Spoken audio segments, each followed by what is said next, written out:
warahmatullahi wabarakatuh.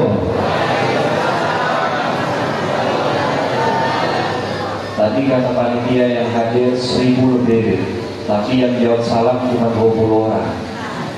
Ngantuk kah Bu? Sudah ngantuk? Ngantuk Pak?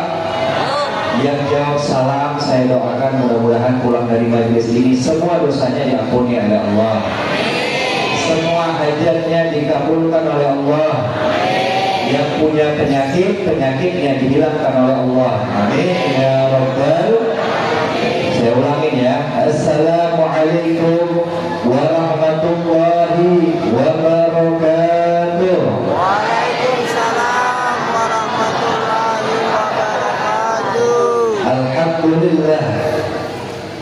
Alhamdulillahil ghani sultan, al-wadih burhan, al-mabsut fil wujud karamuhu wa ihsanuh. Allahumma salli wa sallim وبارك وكرم ومجد على سيدنا محمد فاتح لما أغلق والخاتم لما سبق ناصر الحق بالحق والهادي إلى صراطك المستقيم وعلى آله حق قدره ومقداره العظيم وعلى آله وصحبه وسلم أجمعين. أما بعد، قال الله تعالى في كتابه العزيز: أعوذ بالله من الشيطان الرجيم، إن الله وملائكته يصلون على النبي يا أيها الذين آمنوا صلوا عليه وسلموا تسليما. وقال رسول الله صلى الله عليه وسلم: البخيل من ذكرت عنده فلم يصلي علي. بسم الله ما شاء الله، لا يسوق الخير إلا الله. بسم الله ما شاء الله، ما كان من نعمة فمن الله. بسم الله ما شاء الله، ولا حول ولا قوة إلا بالله. Yang sama-sama kita muliakan dan yang kita hormati segenap para alim ulama, para guru dan tuan guru, para tokoh agama dan para tokoh masyarakat.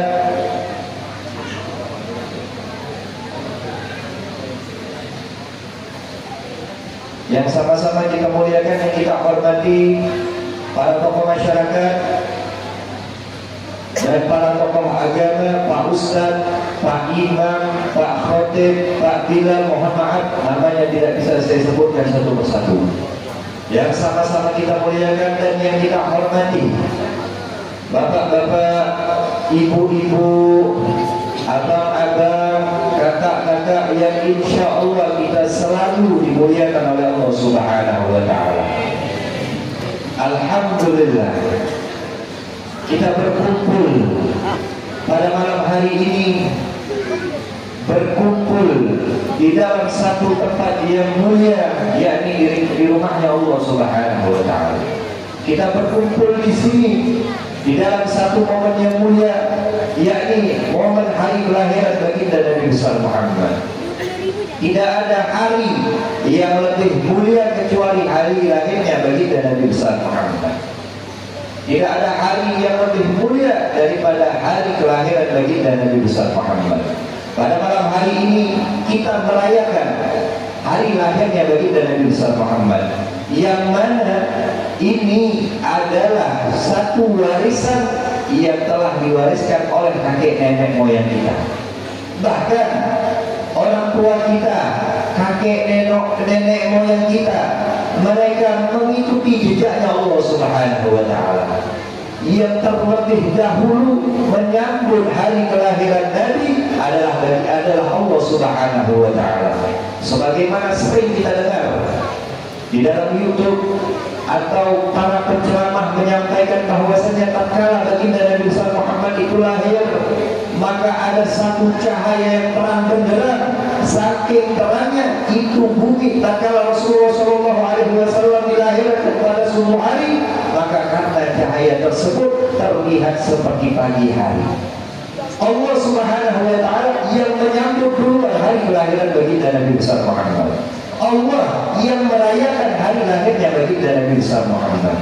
Turunlah ke kakek nenek moyang kita, dan sampai sekarang kita masih berpegang teguh untuk merayakan hari lahirnya baginda Nabi besar Muhammad Sallallahu Alaihi Wasallam. Mudah-mudahan dengan keberkahan Maulid Nabi kita mendapatkan syafaat baginda Nabi besar Muhammad. Amin ya rabbal alamin. Ma'asyiral hadirin yang dimuliakan Allah Subhanahu wa taala.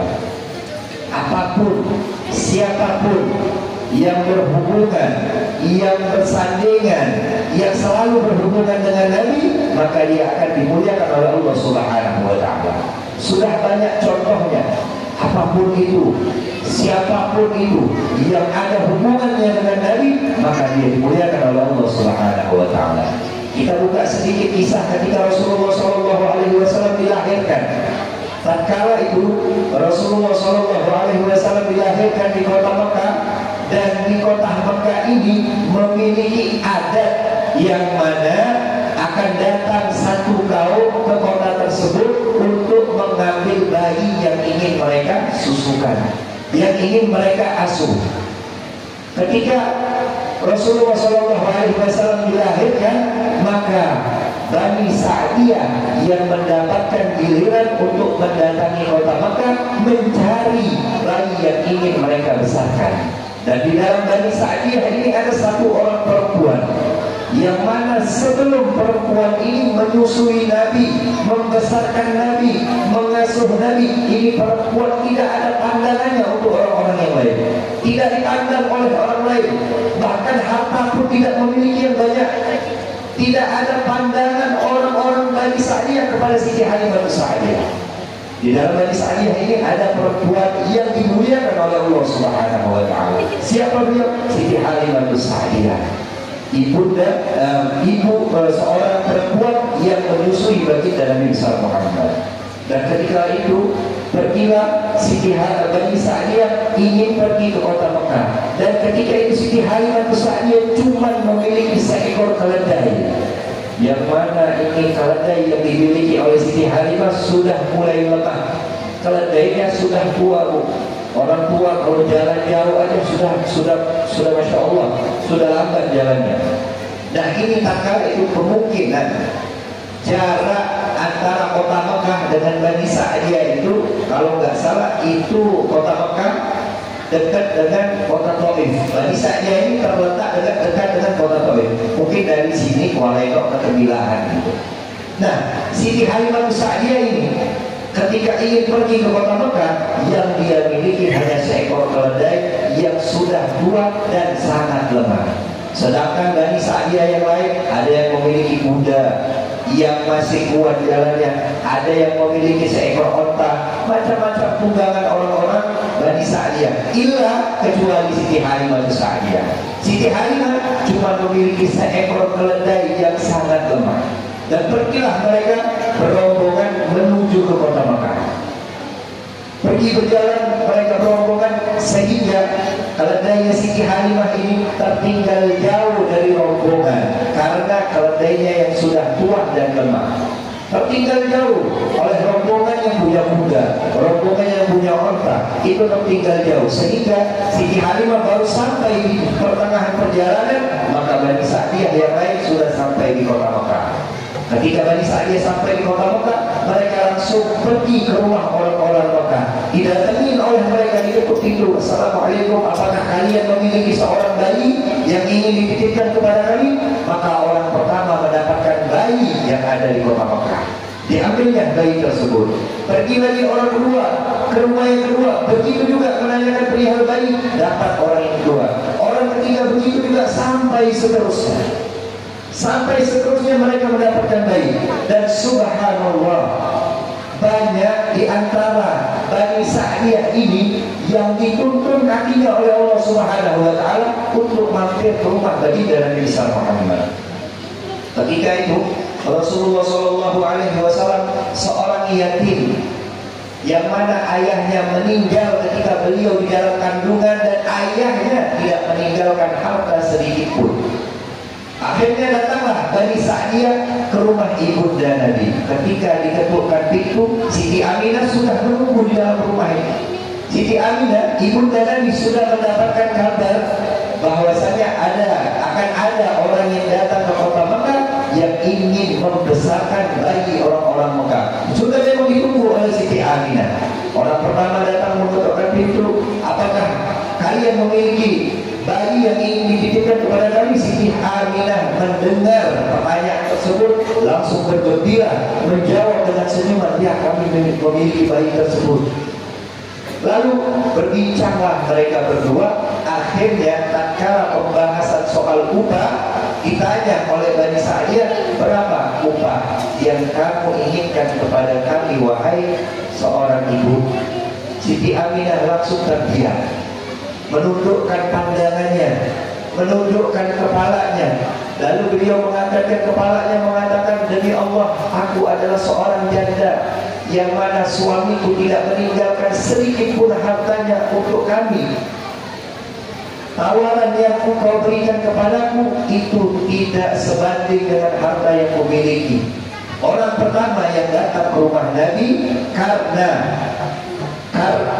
harta yang dimiliki oleh Siti Aminah tidak setimpal dengan yang mereka tawarkan, maka orang itu pergi dari rumah baginda Nabi besar Muhammad. Orang pertama tidak jadi ngambil bayi yang agung, bayi yang mulia, yakni baginda Nabi besar Muhammad. Oleh karena perihal budi, mereka tinggalkan Nabi. Orang kedua datang, begitu juga.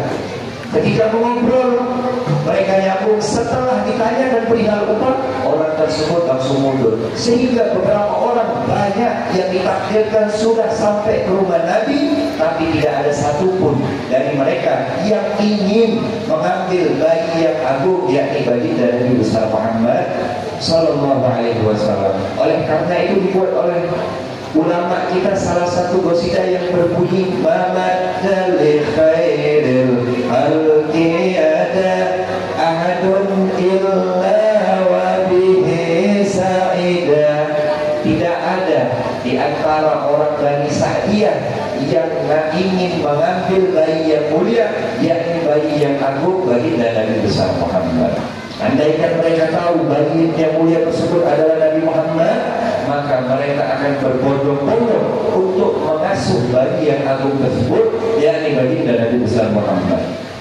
Tapi sayang ketika itu mereka semuanya ingin mencari nafkah untuk menyambung kehidupan mereka di kota mereka. Mereka tidak ada yang sanggup untuk menerima upah yang akan diberikan oleh Siti Aminah, karena memang tatkala itu keadaan sangat membutuhkan uang. Sehingga banyak yang datang ke rumahnya Nabi, tidak ada yang mau mengambil satupun bayi yang agung, yakni baginda Nabi besar Muhammad. Sampailah Siti Halimah Sa'diyah ke kota Mekah. Dan di kota Mekah tadi sudah banyak rombongan Bani Sa'diyah yang ambil bayi-bayi orang kota Mekah. Siti Halimah ketika sampai di kota Mekah langsung mendatangi rumah-rumah orang Mekah. Ketika datang ke rumah yang pertama, Siti Halimah mengetuk pintu. Ditanya, wahai seorang ibu, apakah kalian memiliki bayi yang ingin dititipkan kepada kami? Oh, kamu terlambat Halimah. Temanmu Fulana binti Fulana baru saja mengambil bayi kami. Pergi lagi ke rumah yang kedua. Seperti itu juga, kamu terlambat Siti Halimah. Temanmu baru saja mengambil bayi kami. Seperti itu sampai seterusnya, sehingga Siti Halimah ini hampir semua rumah yang ada di kota Mekah itu sudah didatanginya. Tapi semua bayi sudah diambil oleh Bani Sa'diyah yang datang duluan dengan kendaraan yang cepat. Siti Halimah terlambat datang karena kendaraan yang dia miliki hanya seekor keledai yang lemah. Akhirnya Siti Halimah bingung, berdoa kepada Allah Subhanahu wa taala, dan sehingga dikabulkan doanya oleh Allah Subhanahu wa taala. Allah arahkan langkah kakinya Siti Halimah untuk datang ke rumah baginda Nabi besar Muhammad. Ketika Siti Halimah Sa'diyah datang ke rumah ibunda Nabi, Siti Halimah langsung memarkirkan keledainya di depan rumahnya Nabi. Ketika diketukkan pintu, assalamualaikum, tidak dijawab oleh Siti Aminah. Padahal ibunda Nabi ada di dalam rumah itu. Diketuk lagi, assalamualaikum, tidak dibuka juga oleh ibunda Nabi. Diketuk lagi sampai berapa kali, barulah dibuka oleh ibunda Nabi. Kemudian ibunda Nabi mengatakan sebelum ditanya oleh Siti Halimah, ibunda Nabi mengatakan, wahai seorang perempuan, kalau kamu datang ke sini untuk menanyakan perihal bayi, lalu kamu langsung pulang dari sini dan tidak membawa bayi itu, maka pulanglah dari sekarang. Tidak usah lagi kau tanyakan kepadamu perihal bayi. Karena sudah berapa banyak orang yang datang ke sini menanyakan perihal bayi, tapi tidak ada satupun dari mereka yang ingin mengambil bayiku. Apa kata Siti Halimah? Apakah bayimu memiliki kekurangan? Apakah bayimu ada yang cacat di dalam tubuhnya? Tidak, kata Siti Aminah. Bayiku adalah bayi yang paling mulia, bayi yang paling sempurna yang ada di muka bumi Allah Subhanahu wa taala. Shallu ala Nabi Muhammad. Bayi Nabi Muhammad ini adalah manusia yang paling sempurna, manusia yang paling istimewa. Tapi orang-orang Bani Sa'diyah tidak ada satupun yang ingin mengambil bayi tersebut. Lalu Siti Halimah mengatakan, boleh tunjukkan kepada bayi tersebut. Langsung ditunjukkan oleh Siti Aminah bayi tersebut kepada Siti Halimah. Sungguh ini bayi adalah bayi yang paling sempurna yang pernah aku lihat di atas muka bumi Allah Subhanahu wa taala. Lalu kenapa mereka tidak mau mengambil bayimu, wahai seorang ibu? Karena aku adalah seorang janda yang mana suamiku tidak meninggalkan harta yang banyak, dan mereka datang ke sini untuk mencari uang, bukan untuk berkhidmat di jalan Allah Subhanahu wa taala. Lalu Siti Halimah ketika mendengar bahwasanya Siti Aminah ini tidak mampu untuk memberikan upah yang setimpal, maka dia berkata, sini bayimu akan aku urus dengan izin Allah Subhanahu wa taala. Insyaallah derajatku akan diangkat oleh Allah Subhanahu wa taala. Diambilnya bayi yang mulia tersebut, yakni Rasulullah sallallahu alaihi wasallam. Ketika digendong oleh Siti Halimah, ketika hendak ingin dibawa pulang, Siti Halimah keluar daripada rumah Siti Aminah. Ketika keluar rumah, keledai tadi yang sebelumnya lemah, pasti perjalanan ketinggal setengah perjalanan, ketika melihat bayi yang digendong oleh Siti Aminah adalah Rasulullah, maka keledai tadi langsung berdiri dengan gagahnya nyambut kelahiran baginda Nabi besar Muhammad. Sebelumnya keledai tadi lemah, ketika melihat di atas gendongan Siti Halimah adalah bayi yang agung yakni Rasulullah, maka keledai tadi semangat, langsung tidak seperti baru, langsung keledai tadi semangat seperti baru minum jamu. Keledai tadi langsung semangat berdiri, lalu Siti Halimah menaiki di atas pundak keledai tersebut, langsung pulang perjalanan ke Bani Sa'diyah. Ketika di perjalanan, Bani Sa'diyah tadi setelah mendapatkan bayi, maka mereka langsung pulang ke kota Bani Sa'diyah. Nah, Siti Halimah ini adalah orang yang terakhir pulang dari kota Mekah untuk menuju ke Bani Sa'diyah. Nah, orang-orang yang sudah pulang duluan tadi itu sudah tertinggal jauh Siti Halimah. Ketika Siti Halimah baru ingin pulang, keledainya tadi yang sebelumnya pergi tertinggal jauh oleh rombongan, maka ketika di atas pundak keledai tersebut ada bayi yang agung yakni bayi Rasulullah, keledai tadi lari sekencang-kencangnya mengalahkan kuda dan onta yang ada sudah pulang duluan ke Bani Sa'diyah. Keledai tadi langsung ngebut jalannya. Sebelumnya pas pergi keledai tadi lemah, ketika ada di atas pundaknya manusia yang mulia yakni Rasulullah, maka keledai tadi menyusul rombongan yang sudah pulang duluan. Keledai nyambut kelahiran Nabi besar Muhammad. Keledai menjadi mulia karena di atas pundaknya ada Rasulullah sallallahu alaihi wasallam. Lalu sesampainya di Bani Sa'diyah, ketika itu Bani Sa'diyah ini kotanya mengalami kekeringan, Bu. Kotanya ini mengalami kekeringan. Makanya orang-orang Bani Sa'diyah enggak mau ngambil bayi Rasulullah ini karena mereka butuh duit untuk menyambung hidup. Harus dapat upah yang setimpal. Kalau nggak dapat upah yang setimpal, maka meninggal mereka. Bisa mati kelaparan, kekeringan. Nah, Bani Sa'diyah ketika itu sedang dilanda kekeringan, itu ketika bayi Rasulullah SAW sampai di Bani Sa'diyah, maka tumbuhan pun langsung tumbuh di atas muka bumi Allah Subhanahu wa taala. Tadi binatang, yakni keledai, menyambut hari kelahiran Nabi, tapi setelah sampai di Bani Sa'diyah, maka bumi pun menyambut hari kelahiran baginda Nabi besar Muhammad. Sallallahu Alaihi Wasallam. Oleh karena itu apapun, siapapun kita, kalau kita berhubungan, kalau kita punya hubungan yang erat, kalau kita punya rasa rindu yang kuat kepada baginda Nabi besar Muhammad, maka kita akan dimuliakan oleh Allah Subhanahu Wa Taala. Rasulullah Sallallahu Alaihi Wasallam ini orang yang paling mulia, makhluk yang paling agung. Kita tidak pernah melihat Nabi, tapi kita beriman kepada Nabi. Mereka para sahabat pernah melihat Nabi wajar, karena mereka duduk langsung dengan Nabi.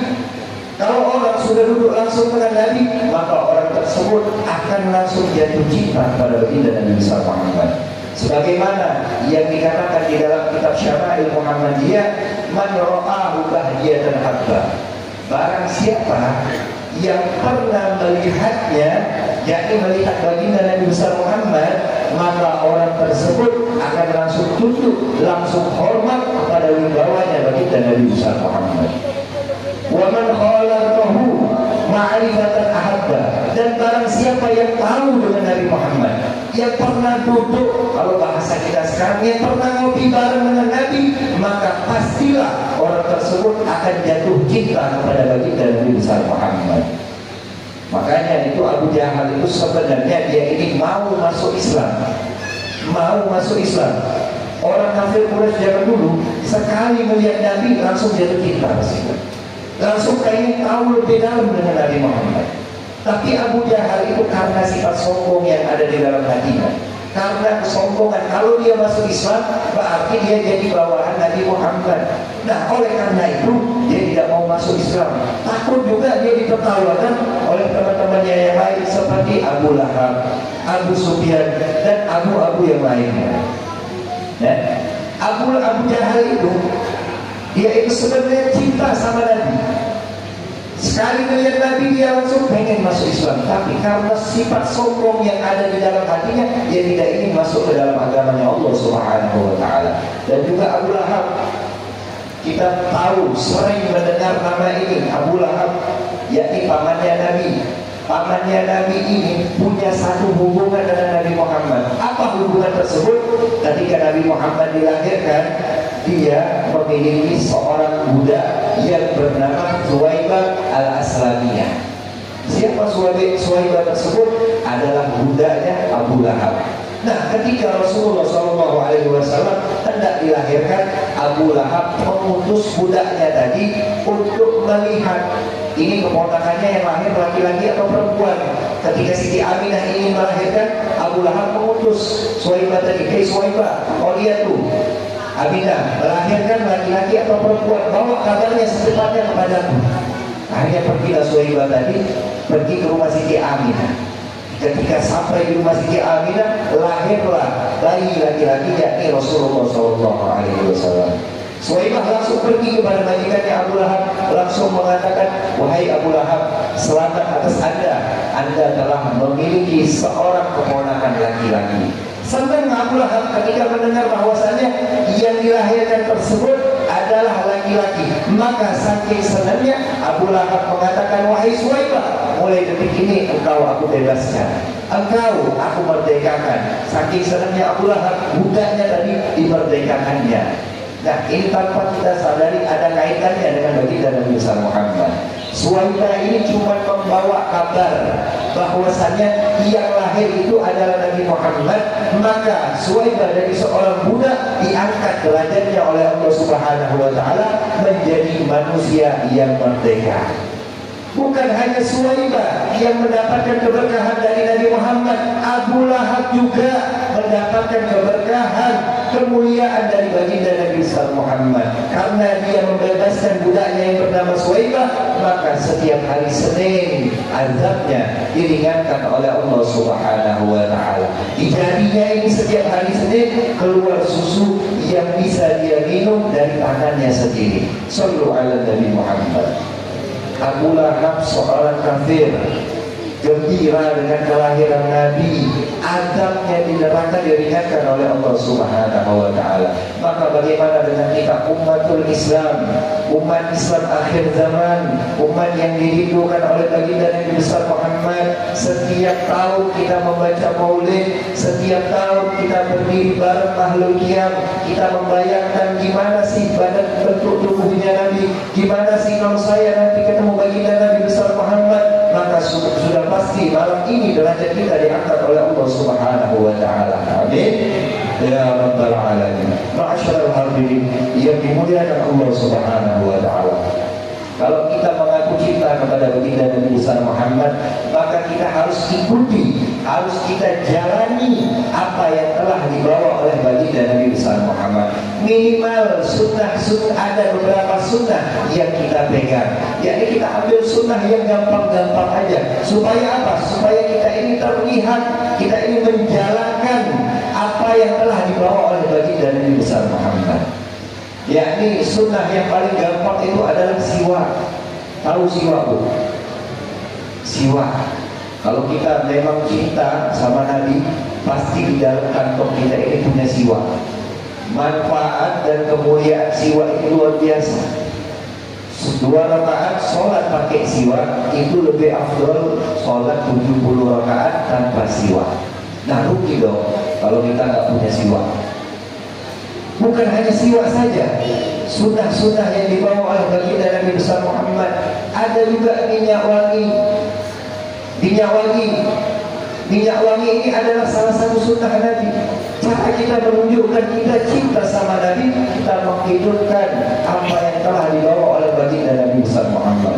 Siwak kita pakai, minyak wangi kita pakai, dan begitu pun sunnah-sunnah yang lainnya. Masuk masjid kaki kanan, makan tangan kanan, minum tangan kanan, semua sunnah Nabi kalau kita sudah pegang, maka itu adalah salah satu bukti kecintaan kita kepada baginda Nabi besar Muhammad.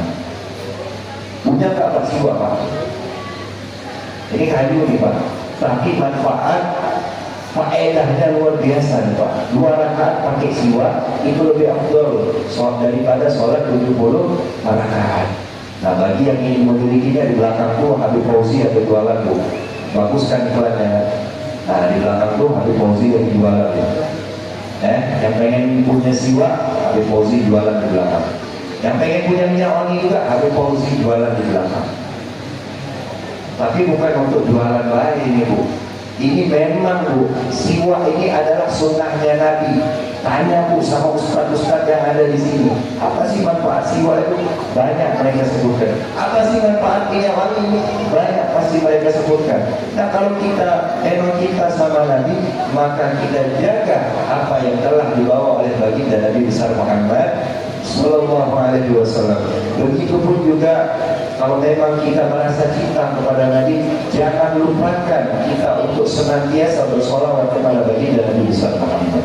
Mungkin kita sekarang ini berpikirnya cukup kita menjadi umat Islam, cukup kita menjadi umatnya Nabi Muhammad, maka kita akan dijamin oleh Nabi, maka kita akan dikenal oleh Nabi. Itu pemahaman yang keliru, itu pemahaman yang salah. Kita sebagai umat Nabi ini harus juga membaca sholawat kepada Nabi supaya kita dikenal oleh baginda Nabi besar Muhammad. Jangan kita berpikir cukup kita menjadi umatnya Nabi, kita tidak perlu lagi membaca sholawat kepada baginda Nabi besar Muhammad. Kita harus tetap membaca sholawat kepada Nabi supaya apa? Kita dikenal oleh baginda Nabi besar Muhammad. Ada satu cerita di dalam satu kitab Muqasyafatul Qulub karangan Al-Imam Al-Ghazali. Di dalam kitab tersebut diceritakan bahwasanya ada satu orang pemuda, yang mana ini pemuda bermimpi bertemu dengan baginda Nabi besar Muhammad. Di dalam mimpi tersebut Nabi Muhammad tidak mau menatap wajah pemuda tadi.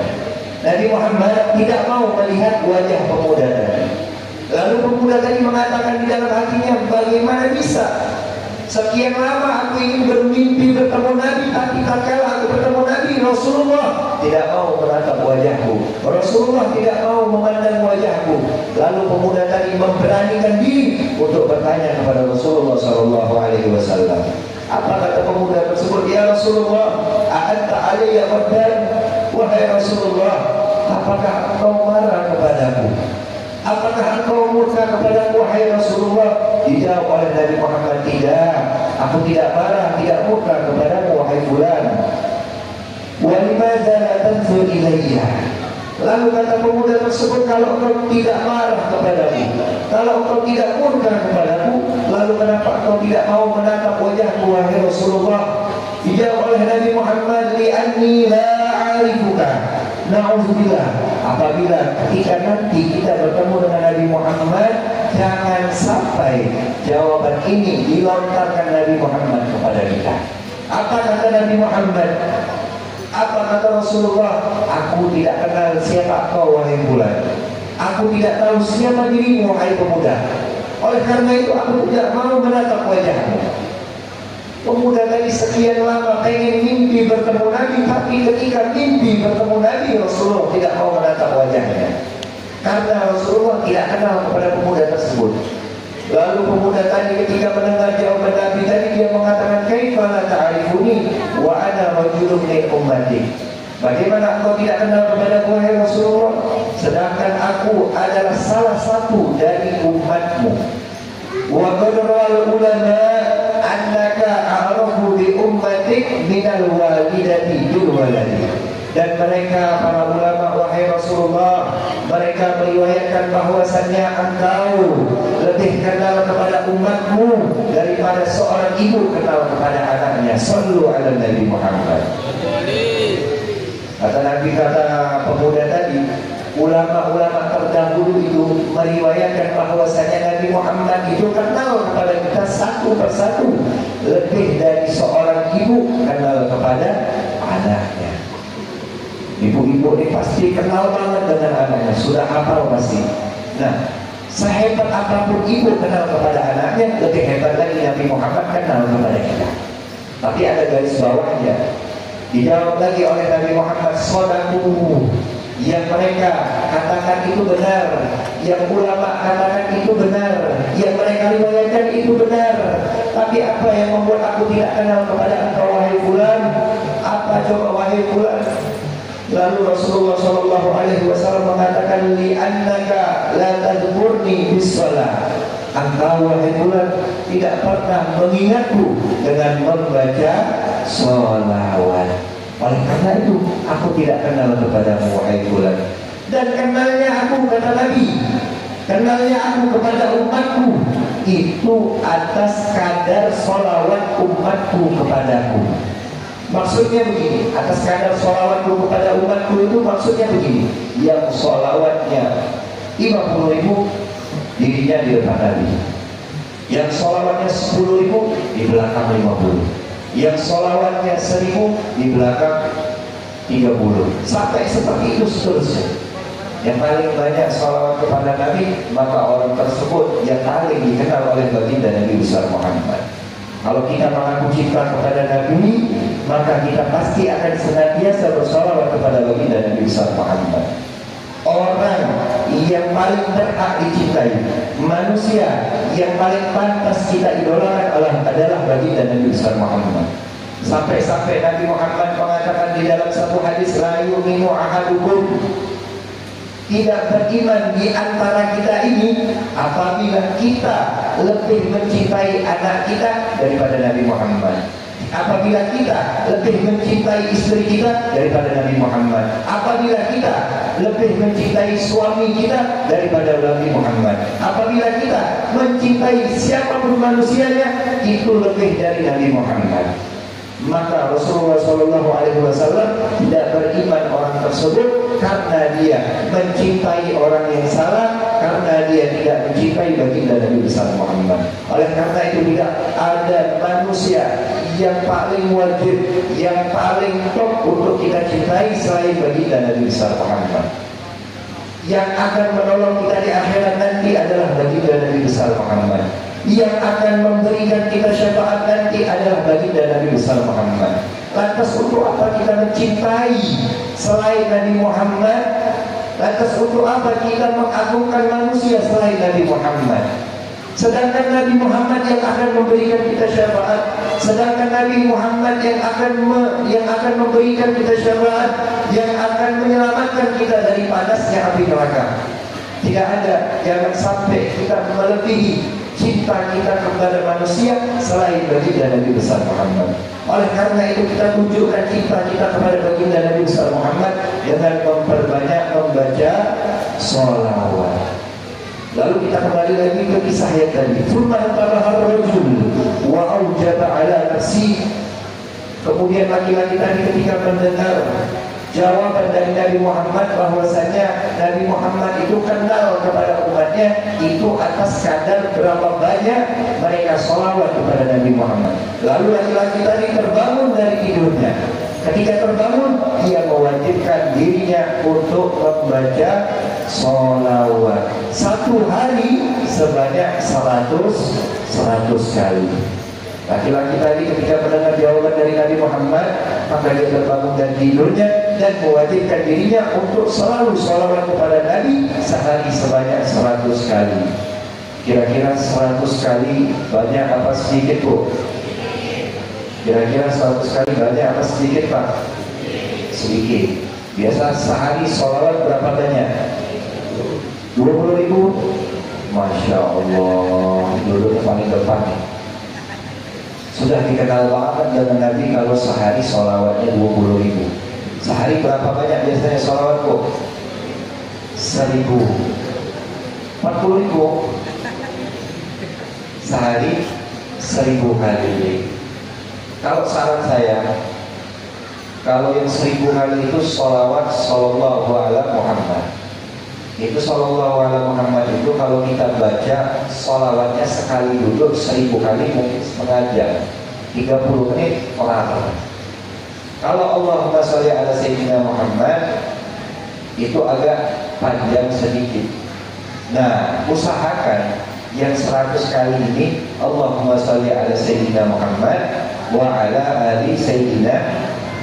Salawat yang paling afdal adalah Allahumma sholli ala Sayyidina Muhammad wa ala ali Sayyidina Muhammad. Kami dulu kalau di pondok setiap habis sholat wajib 5 waktu, zuhur ke, asar ke, maghrib, isya, subuh, itu pasti kami duduk setengah jam baca sholawat sallallahu ala Muhammad sebanyak 1.000 kali. Semua santri itu, Bu. Kalau sudah assalamualaikum warahmatullahi wabarakatuh, baca sholawat mulai sallallahu kadang 20 menit tembus habis sholawat 1.000 kami langsung baca wirid.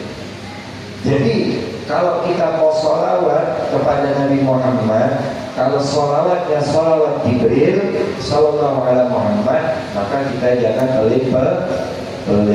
Kalau kita kepengen dikenal, muka kita ini dikenal sama Nabi, maka kita perbanyak sholawat kepada Nabi. Sholawat Jibril itu minimalnya 500. Kalau untuk awal-awal ya terserah deh, pokoknya jangan kurang dari 100. Itu paling minimal itu sholawat 100 kali satu hari. Kalau kita sudah banyak sholawat, maka semua kemuliaan, semua keagungan yang ada pada diri Nabi Muhammad, maka itu akan tercurahkan kepada kita lewat Allah Subhanahu wa Ta'ala. Kan di awal ceramah tadi sudah saya bilang, apapun siapapun yang berhubungan dengan Nabi Muhammad, yang memiliki hubungan, maka dia akan dimuliakan Allah Subhanahu wa Ta'ala. Untuk anak-anak gadis, untuk kakak-kakak yang belum nikah, kalau pengen nikah, perbanyak baca sholawat. Untuk abang-abang juga, abang-abang yang ganteng, kalau pengen nikah, perbanyak baca sholawat. Kalau pengen banyak rezeki juga, perbanyak baca sholawat. Selalu buat hubungan dengan Nabi Muhammad dengan membaca sholawat.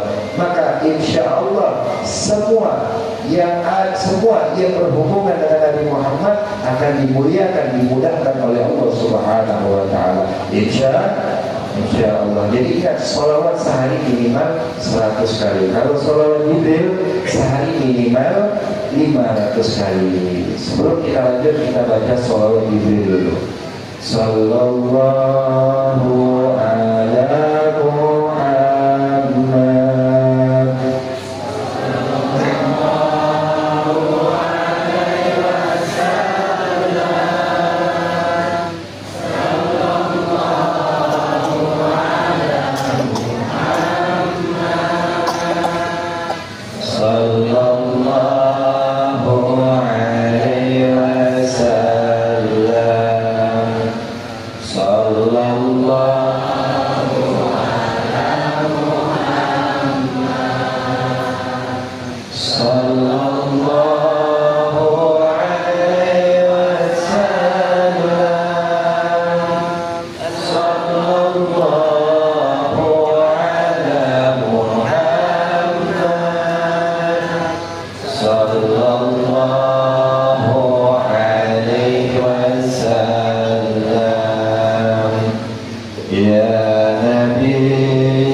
dari Quraisy ternama. Inilah kisah sang Rasul, suka duka. Inilah kisah sang Rasul yang penuh suka duka, yang penuh suka duka, yang penuh suka duka. Rahatil adiyar tasyadur hidayahil mawridi wa barik kullu li'abdur nima'ani ahmadi.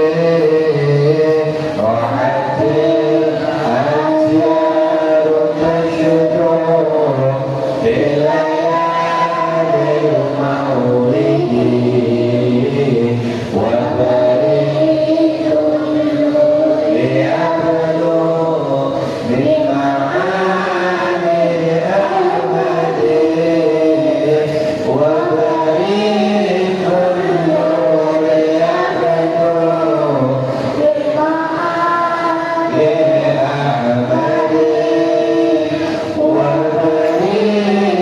kullu li'abdur nima'ani ahmadi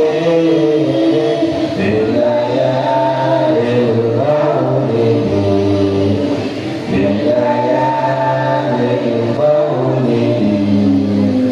Dua bulan dikandungan wafat ayahandanya. Tahun gajah lahirkan yatim dengan kakeknya, sesuai adat yang ada disusui Halimah. Tahun usianya ku tercipta. Inilah kisah sang Rasul yang penuh suka duka. Inilah kisah sang Rasul yang penuh duka, penuh suka duka. Oh penuh suka duka. Hadir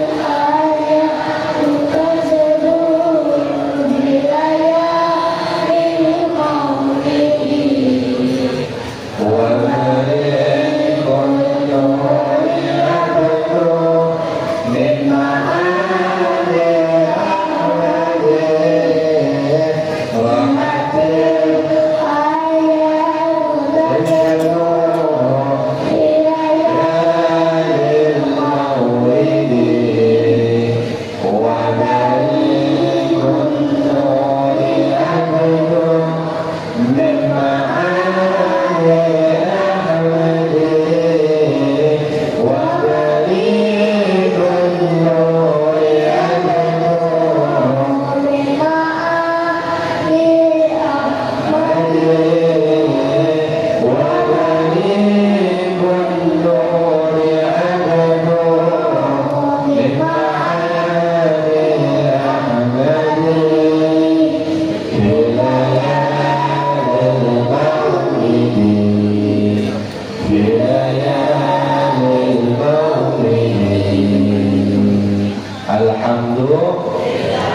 Alhamdulillah. Lanjut apa enggak, Bu? Lanjut. Lanjut, Pak. Yang terakhir nih ya. Yang terakhir Rasulullah SAW itu adalah makhluk yang paling mulia.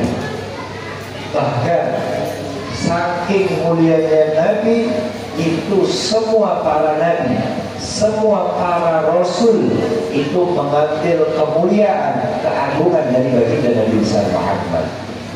Sebagaimana yang dikatakan oleh Al-Imam Al-Busiri di dalam wasilah bundanya, beliau mengatakan wa kulluhum min rasulillahi multamisun. Semua kemuliaan, semua ketampanan rupa, semua kecantikan akhlak yang dimiliki oleh para nabi itu diambil dari baginda Nabi besar Muhammad. Kita tahu Nabi Yusuf.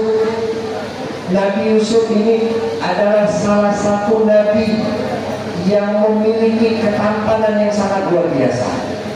Nah, ketampanan Nabi Yusuf ini mengambil daripada ketampanan baginda Nabi besar Muhammad. Bukan hanya Nabi Yusuf, akhlaknya Nabi Ibrahim, hujahnya Nabi Ibrahim itu diambil daripada kemuliaan baginda Nabi besar Muhammad. Makanya dikatakan di dalam Maulid Tiba, ketika itu bumi dan alam semesta ini sedang menunggu kelahiran manusia yang paling mulia. Maka malaikat bertanya kepada Allah Subhanahu wa taala di dalam Maulid Tiba, qila huwa Adam alaihi salam. Pernah baca Maulid Tiba? Pernah kan? Qila huwa Adam alaihi salam. Wahai Allah, apakah Nabi Adam yang manusia yang kita tunggu-tunggu selama ini, wahai Allah? Tidak, kata Allah Subhanahu wa taala. Nabi Adam ini bisa mendapatkan derajat yang mulia, bisa menjadi ayahnya para manusia, itu bihi, berkatnya Nabi Muhammad, berkat barokahnya Nabi Muhammad. Turun lagi sampai ke zaman Nabi Nuh, kilah Nuh. Wahai Allah, apakah Nabi Nuh yang kita tunggu-tunggu selama ini? Maka qala Nuh bihi yanju minal gharqi wa yahliku man khalaqahu minal ahli wal aqarib. Nabi Nuh ini bisa selamat dari azabnya Allah Subhanahu wa taala, yakni banjir bandang pada zamannya, bersama umatnya yang 70 naik bahtera Nabi Nuh ini. Itu berkat baginda Nabi besar Muhammad. Turun lagi sampai ke zaman Nabi Ibrahim, qila huwa Ibrahim. Apakah Nabi Ibrahim, wahai Allah? Manusia yang kita tunggu-tunggu sampai selama ini. Qala Ibrahimu bihi taqumu hujjatuhu ala ubadil asnami wal kawakib. Nabi Ibrahim ini bisa berdakwah bersama orang-orang Majusi, dan hujahnya, pendapatnya diterima oleh orang-orang Majusi. Itu berkat baginda Nabi besar Muhammad. Itu berkat Rasulullah Sallallahu Alaihi Wasallam. Turun lagi sampai ke zaman Nabi Musa. Qila huwa Musa. Wahai Allah, kata malaikat, apakah Musa yang selama ini kita tunggu-tunggu? Qala Musa akuku, walakin hadza habibun wa Musa kalimun wa muqatil. Musa ini saudaranya, kata Allah Subhanahu wa taala. Nabi Musa ini saudaranya. Walakin hadza habibun, tapi ini adalah kekasih. Tapi ini adalah kekasih, bukan saudaranya. Dan Musa ini bisa berbicara dengan Allah. Itu berkat baginda Nabi besar Muhammad. Nabi Musa dulu ketika ingin berbicara dengan Allah Subhanahu wa taala, Nabi Musa itu langsung lari menaiki ke atas gunung. Saking senangnya, padahal cuma mau ketemu secuil dari cahayanya Allah Subhanahu wa taala. Saking senangnya, ditinggalin semuanya, langsung pergi ke atas gunung. Dan ketika itu Nabi Musa memakai sandal. Ditegur sama Allah Subhanahu wa taala, "Fa'ala'na 'alaika ya Musa, innaka bil wadil muqaddas tuwa." Hei Musa, kamu ini mau ketemu siapa? Kamu ini mau ketemu siapa? Copot sandal kamu ini, wahai Musa. Kamu ini mau melihat aku, mau bertemu aku, pakai adab, lepas sandalnya. Disuruh lepas oleh Allah Subhanahu wa taala, padahal cuma ingin melihat secuil daripada sinarnya Allah Subhanahu wa taala. Cuma secuil cahayanya Allah Subhanahu wa taala. Nabi Musa disuruh dilepaskan sandalnya. Tapi baginda Nabi besar Muhammad ketika Isra dan Mi'raj, ketika Mi'raj ingin bertemu dengan Allah Subhanahu wa taala, ketika itu ada di Sidratul Muntaha, Rasulullah berkata kepada Jibril, wahai Jibril, ayo kita lanjutkan perjalanan kita.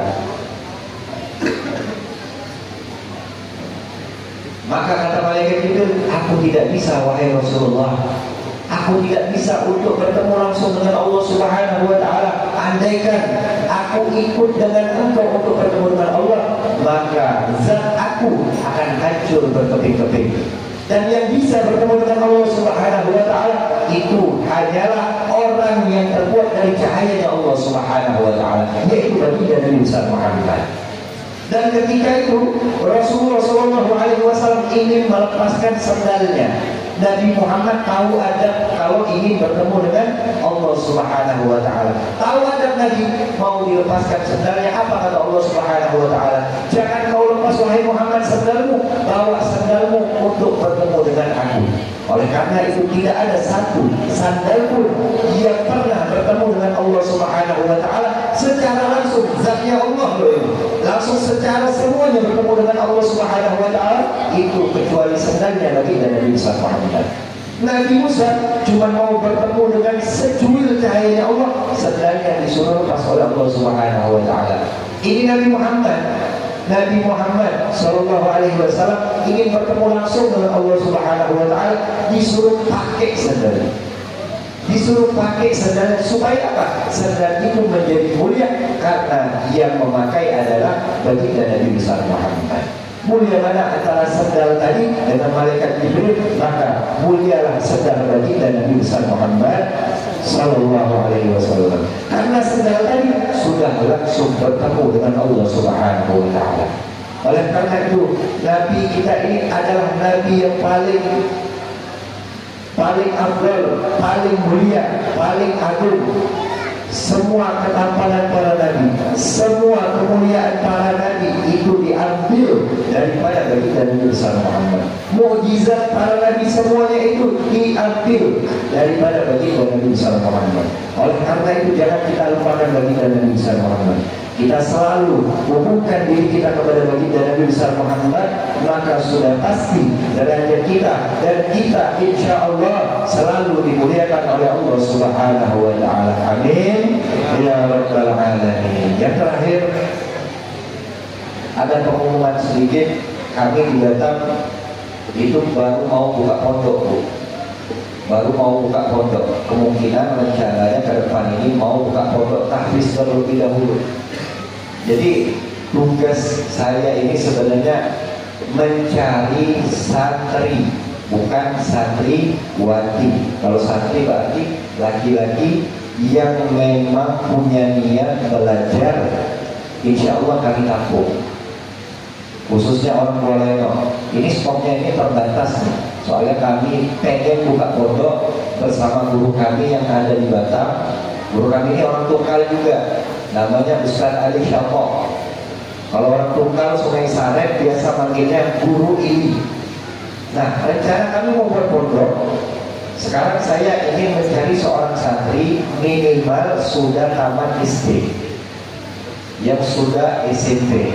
Dicari 3 orang tercepat. Untuk soal biaya, insya Allah Allah yang biayai. Insya Allah Allah yang biayai, bukan kami yang biayai. Allah langsung insya Allah yang biayai. Kalau kita ngomong kita yang biayai, ya sombong. Insya Allah Allah yang biayai. Untuk Maleno dicari 3 orang aja, stoknya terbatas. Bagi yang ingin nanti langsung bisa ketemu sama Bang Iwan atau bisa langsung ketemu dengan saya, langsung ngobrol boleh. Dicari 3 orang minimal sudah tamat SD. Ya, kalau belum SD, kalau masih SD kami tidak sanggup ngurusnya. Kalau sudah tamat SD, insya Allah kami sanggup. Dan juga kalau ada yang SMA, yang sudah SMA pengen mondok, itu kita lihat dulu anaknya rajin atau enggak. Soalnya kami kemarin sudah ngambil juga beberapa santri yang kami ambil tingkatan SMA, tapi kebanyakan nakal semua, Bu. Kami yang kewalahan. Soalnya pondok ini baru, masih dibangun pondoknya. Jadi kami kontrak 1 rumah, kami taruh di situ mereka. Yang jaga ada siapa? Kalau saya ini tugasnya keliling-keliling aja, Bu. Jadi keliling nggak jelas kayak gini. Jadi dicari 3 orang minimal SMP. Kalau SMA nanti dulu dilihat dulu orangnya. Kalau orangnya bandel, maaflah tidak bisa kami ambil. Ya. Jadi insya Allah mudah-mudahan dengan berkumpulnya kita di musalla yang mulia ini, mudah-mudahan kita mendapatkan keberkahan dari maulidnya baginda Nabi besar Muhammad. Yang punya penyakit pulang dari sini, insya Allah penyakitnya dihilangkan oleh Allah Subhanahu wa Ta'ala. Yang punya hajat, insya Allah pulang dari sini hajatnya dikabulkan oleh Allah Subhanahu wa Ta'ala. Amin ya rabbal alamin. Yang demikian yang dapat saya sampaikan, kurang lebihnya mohon maaf. Assalamualaikum warahmatullahi wabarakatuh.